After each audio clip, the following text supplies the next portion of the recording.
Hi, I'm Malika Bilal. And I'm Omar Badar, and you're in the stream. Today, we dip into Dadaab in eastern Kenya. It's the world's largest refugee complex and has been open 25 years. Now that means that some people have spent their entire lives in Dadaab. So what is that experience like? That's what Stream community member Safiya Muhammad wants to know, as you can see here with her tweet on my screen, asking what living in a refugee camp is like. And today, for the first time ever, we're passing her the stream mic so she can ask her own questions. Now, Safiya is following the story from Trinidad and Tobago, where she will be helping me as digital producer, tweeting with the hashtag StreamMic. When Dadaab opened in 1991, it was built for 120,000 people fleeing violence in neighboring Somalia. Now it is bigger than Kenya's third largest city, home to nearly 500,000 people, many of whom have no idea what life is like outside the camps. Kenya now says the camps and the Somalis living there must go. With us to discuss the implications of that, in Nairobi, Kenya, Abdullahi Marai is a freelance journalist and longtime Dadaab resident. Khadija Farah is a social worker and photographer who we discovered on Instagram. Her photos of Dadaab are decorating our set today. Heading over to the UK, Moulid Houjale is a humanitarian journalist and longtime Dadaab resident, now in London. And in Wales, Ben Rollins is author of City of Thorns, 9 Lives in the World's Largest Refugee Camp. Welcome to the stream, everyone. So let's get started with Safiya. Hi. So refugee camps, like you said, were meant to be temporary housing, but for people like Maulid, this is the life that they know, this is home for them. So with the home being your foundation, how have you created home in a refugee camp? That's what I would like to know. Great question, Moulid. Yeah, great question. Thanks, Safiya, for asking. Like any emergency settings, when people flee to another country in their neighboring country, what happens is that people expectations is just to go there and stay there temporarily and return to their country when peace returns. But unfortunately, Dadaab continued to exist for 25 years now, and people had no choice but to make sure that they bring the energy they had from their country. And those who are farmers started farming, the businesses started doing their business despite the restrictions, because they were camped in an isolated part of Kenya that's in the northeastern. It's arid and very hot. They have managed to bring their lives with them and start businesses. So as they were expecting to go back and life was going on, they adapted to the situation and they made Dadaab a city, which is now very popular. Yeah, it takes time, though. Sorry, go ahead, Ben. Sorry, I was just going to say it takes time. I mean, I'm reminded of the story of a friend of mine and Moulid, who knows our friend well, a man called Tawane, who when he came to the camp in 1991, his father refused to build a proper house and said, "We're going to go home soon." But 25 years later, Tawane's father died in the camp earlier this year and is buried there.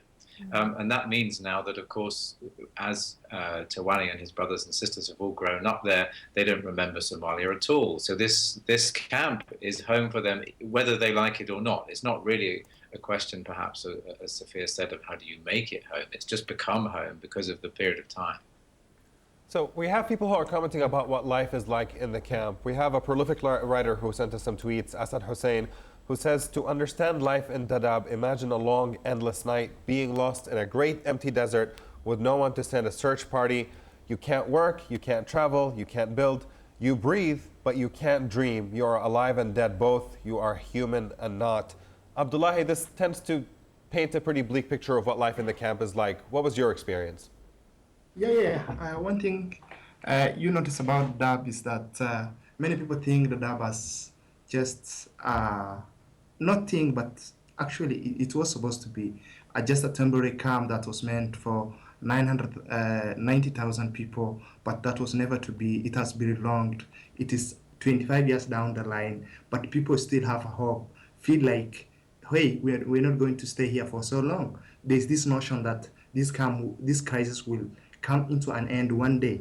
For example, Assad, the writer who just sent us tweet is a child who was born in one of the camps, Ifo, and like when he tells you, he's a guy who dreams, who had a dream, and the dream is coming true because he writes in the New York Times for a lot. Even if you compare that to a child who was born in the camp, writes in the New York Times, and a child who was born Kenya, established with a Kenyan family, to dream, went to good school, cannot even write in the New York Times. You understand how competitive it is to write a piece in the New York Times. That is amazing. One thing I always talk about when I'm in Dadaab is how resilient the people of Dadaab are. Among all these hardships, among all these odds, among all these mayhems, people have to stand and say, hey, look, we can do this. There are people who got business, there are people who got education up to master's degree. There are people like the world even won't know that much. Like when many people talk about Dadaab, they just feel like it is a small place where people just live on handouts. I think I should thank Ben Rawls in his book because he have educated the world on a different angle. He told there are people who are dreaming, there are people who can do what I and you, anyone in New York, anyone in London, anyone in Oslo can do. They're just like people. Abdullahi, I love that shout out that you gave to Ben in his book. And so I want to give another shout out to another one of our guests. Khadija, I pulled up a picture here on my laptop, one that you posted because you spent some time, considerable time in Dadaab. This is titled Say Hello to Muslimo from Dadaab Refugee Camp, Kenya. She's butchering meat here, and huge grin on her face. Tell us her story. Who is she? So that is Muslimo Hassan Ali. She is one of the busiest butchers in Ifo 2 camp. Her specialty is camel meat, and she is the only one who sells it in the camp. So she began as a butcher about 3 or 4 years ago as a way to provide for her family. She has 9 children, and that's one of them in the picture there. At the beginning, there is no slaughterhouse in Ifo 2 camp, so she would have to travel to Ifo camp to get the meat, and then back to Ifo 2 camp, which is about 6 to 7 kilometers away. She used to walk there, but now she made enough money to get a motorcycle. So she goes there every day at 7 a.m., picks up the meat, and brings it back. So she is really proud of her business, and she employs 3 people. She told me that it started with 3,000 shillings, and she has her main stall as well as a couple of others around the camp. You know, what's interesting about what you're saying, Khadija, is that all of that is within the camp. Ben, and the people you talk to for your book, how easy is it to leave? Is it impossible? You can leave, but the only place you can go is back to Somalia, to the war, or you can go illegally, if you have money, to Kenya, down into Kenya to Nairobi. You can bribe the police to get past the roadblock. But officially, you're not supposed to walk through the roadblock if you have refugee documents. So people are, in effect, confined in this open prison. And I think that's why the word camp doesn't really capture the reality of Dadaab. That's why I used the word city in the book. I call it the city of thorns, because if you imagine a city of 500,000 people like Zurich or New Orleans or Kisumu in Kenya, it's a very diverse place. There are high class, middle class, lower class. There are people of all different races and colors, and some people who like soccer and some people who like basketball, and there are all of these different social lives going on. Hotels, restaurants, soccer leagues, cinemas, as well as very extreme poverty, huge distances, real tough environment in the desert in northern Kenya. So it's a city, but it's a strange one. It's almost like another planet in some respects. It's not a good place for a city. And specifically on the point of its segregation from the rest of society in Kenya, we have people tweeting in about that as well. Dr. Sama says, it's a place thousands call home, but also an open-air jail that you can't leave. The prospects for youth dwindle post-high school. And we have Sharmarki over here who says, refugees are spatially segregated from the rest of Kenyans. Access to employment and mobility are restricted, and no national IDs. Abdullahi, I know that you're one of the very few people who managed to get out of that situation and essentially become a bigger part of Kenyan society. Can you tell us a little bit more about that? To leave the Dadaab, there are three elements that, if been granted, the Dadaab could have been a bustance. Like in the UN mandatory, this the resettlement, repatriation, local integration, which Kenya cannot take at the moment, because like Kenya is in a position now to complain the problems of Somalis when they have been fully taken care by the UN refugee agency. So it is either you got a resettlement, like you go to UK, you stay there, then you got documents, you can travel anywhere in the world. You are no more a Dadaab refugee, or like you are repatriated in the essence that you go back to Somalia, which in the case of Dadaab is never something that will happen, because the condition in Somalia, the security issues in Somalia is well known, because the repatriation, the trilateral agreement was signed in back 2013, and only 13,000 as we speak were repatriated, of which these 13,000, some of them have returned back to the camps because they didn't had all the social amenities or the acceptance in Somalia, because we're talking about people who stayed there 25 years, Right, who were to go back. So it is only the few exceptions, like when you're resettled, when you are repatriated, or like when you change your state, your status to settlement. Abdullahi, I want to give our viewers just a sense of what we're talking about so they can really see this for themselves. Take a look at my laptop. This is an aerial picture, an aerial shot of Dadaab, and you can see how sprawling. I cannot see that. The rest of our audience can see how sprawling it is. Abdullahi, you know firsthand, and I'm just scrolling here, and it really is huge. I mean, Ben, you were saying if we imagine another city like Zurich, this explains why this is so big. So then why the attempt to close it? I want you all to have a listen to a little clip of the Interior Cabinet Secretary announcing the government's plans and why. Have a look at this.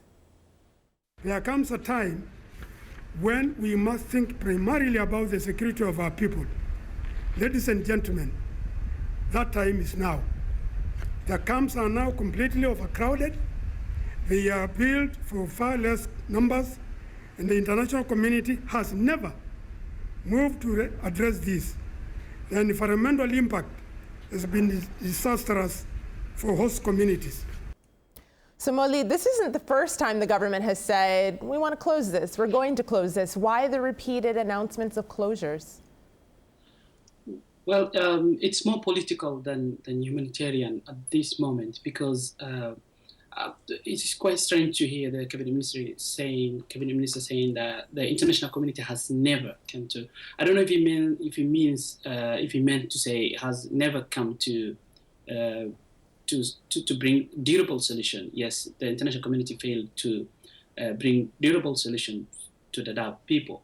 The government of Kenya has called for this several times, and the main reasons were security and economic burden. And for the issue of the security, there was never one time people from Dadaab were convicted of terrorist crime, which the government is claiming. Mm-hmm. And economically, yes, I think we all know that in 2010 the research, the study done shows that 14 million economic benefit comes from the Dadaab refugees, and it brings 10,000 jobs to the Kenyan government, leave alone other contracts. The UNHCR and other international donors support the Kenyan government to maintain the security within the camp.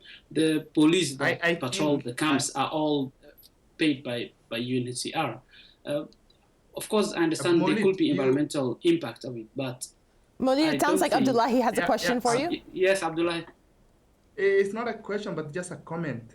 I think the calls of the Kenyan government to close the Dadaab have been so frequent, but this time it's louder than ever. It's louder than ever in the sense that steps have been taken. The Department of Refugee Affairs, DRA, today is not operational in Kenya.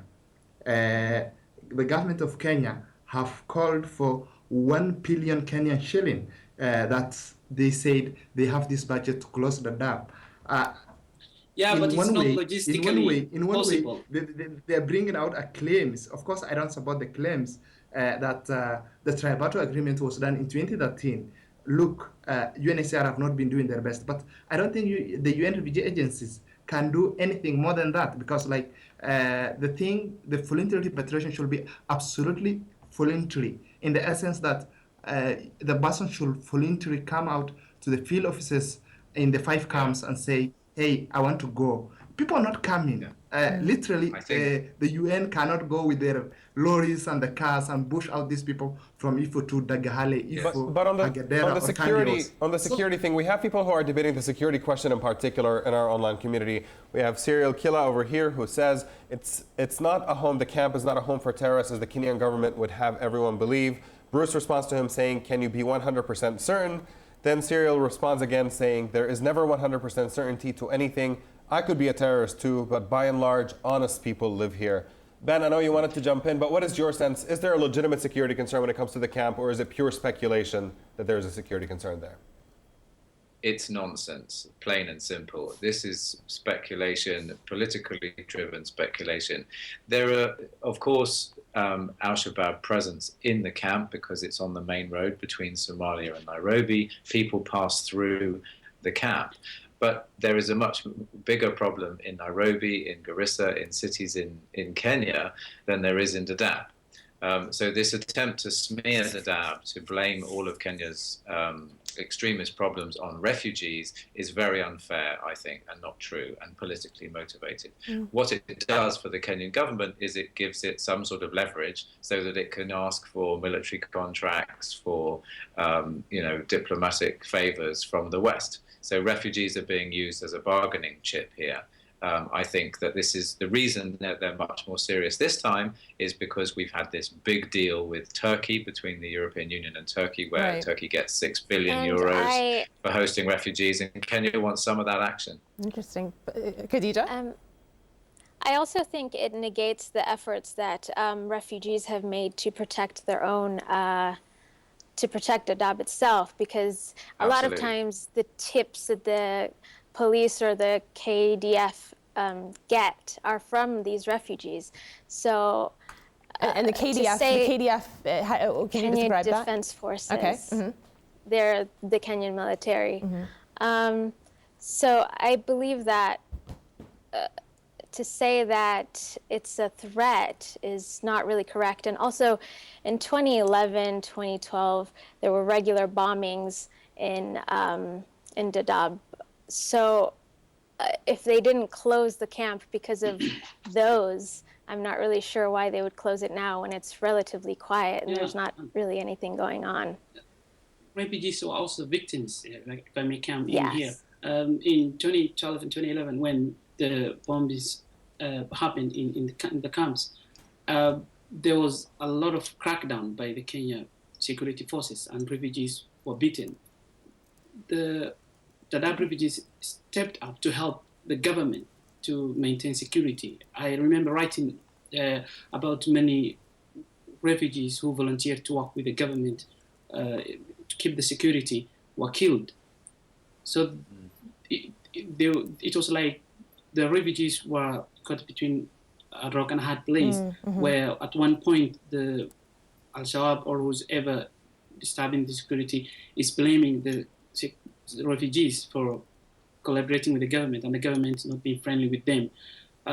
There were many youth who ran away from the camps because when the security deteriorated, the UN and other international organizations who are giving out life-saving assistances have withdrawn all their operations, and refugees community leaders came in to do the work. I want to get the community in a little bit more. We have Anayacha over here who says, all we want as Kenyans is for the Dadaab to be closed, but in a procedural way and putting a humanitarian face on it. And then we have O over here who says, Dadaab's closure epitomizes the growing anti-Somali attitudes in Kenya that have permeated under the surface for years. Maulid, I'm just getting your sense of this. Do you think that pretty much that the majority of Kenyans want this camp to be closed? And at the end of the day, is this just the democratic will of the people pushing towards something? Well, I think the majority, I was just reading some tweets before I came online. Amnesty International, over 65% of the Kenyans really support the right to asylum and wants the government to have the refugees. But let's come to the refugees themselves. Do they really want to stay in Kenya? Do they want to have? It's not a good place for people to. I think if you need, if you ask the people who live there, who call it home, they really don't want to be there. So instead of debating whether Kenya wants them or not, it's them. It's not a choice for them to be there. It's only because the country is not yet safe. Because the thing is, Abdullahi? Sorry, Mire. The thing is, there's this thing I like sometimes back referring to what former Kenyan President Moi Kibaki said. There's no dignity in being a refugee. Yes, of course, staying in Dadaab is not a good one, but there's nothing better. There's nothing better than that, because like everybody who's in Dadaab is in Dadaab for condition. There are reasons why you should be a refugee. Yes, but currently there are no conditions better than either in Somalia or the resettlement lots are very, very few, just a drop in an ocean. So these people should be seen like, in my view, like they have no any other option. Had it been other options available, they could have walked the walk. The Dadaab could not have been their homes. So it is a condition. These people are in this place because of conditions. The current issue in Somalia is now the semi-autonomous region control only few cities of their interest, like Kismayu, Mogadishu. These people are controlling the ports and then what we call the strategic towns. Otherwise, the rest of the country, Somalia, has been headed by the insurgents. Ben, I know you've been trying to get into this conversation. Go ahead, Ben. I want to make an economic point, which is that the refugees don't face don't have a choice because they're stuck there. But Kenya has a choice. It can support these people against international law, which could be a huge crime, pushing 600,000 people over the border. It can allow Dadaab to continue as it is without enough money, struggling on, where people have to, really force themselves to make a life. Or it could actually see these refugees as economic actors who could be a benefit to Kenyan society and Kenyan economy, who could pay tax, who could make a major contribution. The United States economy in the 20th century is founded on immigration and on the contribution of people who were fleeing persecution in Europe. So, this idea that refugees are a burden is completely the wrong way around. I don't understand why, both in Europe and in Kenya, we're not fighting for these people, for this workforce, to harness it so that we can build our societies and we can generate tax. But on the possibility of eventually going home, we have people who also have some interesting thoughts on this. I know that's something Molid was talking about a little bit earlier. We have Dursa here who says Dadaab is home from harm. It produced a lot of humans to this world. The refugees who lived and passed through Kenya call it home. And then we also got a video comment. Take a listen to what we have to say through the video comment from our community. With a population of more than 300,000 people in a refugee camp, I mean, this is a very alarming situation. The world has literally forgotten about the refugees in Dadaab.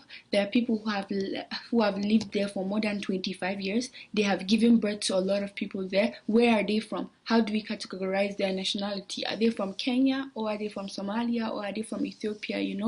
Where are they going to? Where would they go to? That's the question. We're going to pick it up in the post show because we're out of time here. We'll continue talking at stream.aljazeera.com. But before we go, I want to leave you all with a song, Dear Mr. Peace, a Film Aid international production featuring Dadaab residents and artists from Burundi, Ethiopia, and Somalia. Enjoy.